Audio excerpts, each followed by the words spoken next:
What do you think about the big asset managers? And I'm thinking of BlackRock, because and you've heard what Larry Fink has said, and he's been big on lots of climate issues, but then this week was saying, look, I think, and by the way, he would say he's been consistent insofar as he would say, if you really read these letters over the years, I've always thought that we were going to need oil for a very, very long time. But I was he trying told to, you this week 70 years. He said 70 years, and now you may say whether you think that's consistent or not consistent, but sort of how do you think about the influence that they have or don't have, and also now you see pushback happening from a number of red states and others, Treasury, pension funds. Louisiana just took $2 billion from BlackRock. I don't know if you think that's a big deal, not a big deal. There's pushback. How does that relate back to you? Well, I think Larry's letters and perspective have evolved over time as this issue evolves.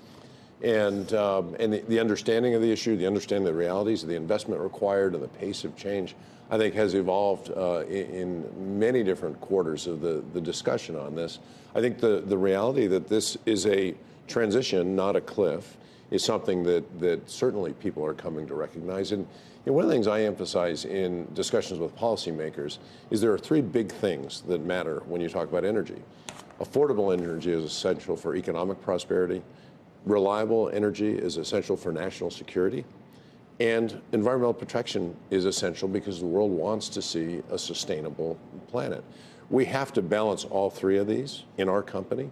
We have to balance them in discussions with big investors. We have to balance those in discussions with policymakers. If you over-index on any one of those, you can create vulnerabilities on the others that are unintended but can be very real, as we're seeing play out in Europe right now.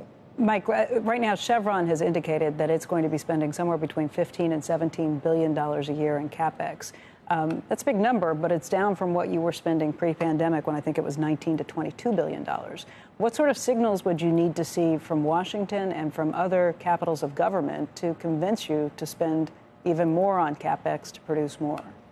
So we're more capital efficient than we were before the pandemic. We've increased productivity on our activity. The Permian Basin is a prime example of that. So we're actually delivering the output, the growth that we had indicated pre-pandemic at a lower level of capital spending. So we're actually achieving the same goals with less investment, which actually allows us to return more cash to our shareholders. But almost every analyst we speak to thinks oil prices are headed up. I heard this morning one of the houses saying 120 in Brent by the driving season next year. We've had all sorts of scenarios for $100 a barrel in WTI. If you think oil prices are going up, and if you think it's a safe bet, you would spend even more to produce more. If we think oil prices are going up structurally for the long term, right, our investments don't pay out in the next 6 months, 12 months, 24 months. They pay out over the next 6, 12, 24 years. And to increase spending, we'd have to have a different view on the long run price for the commodities that we produce. And at this point, we really haven't changed our long run view.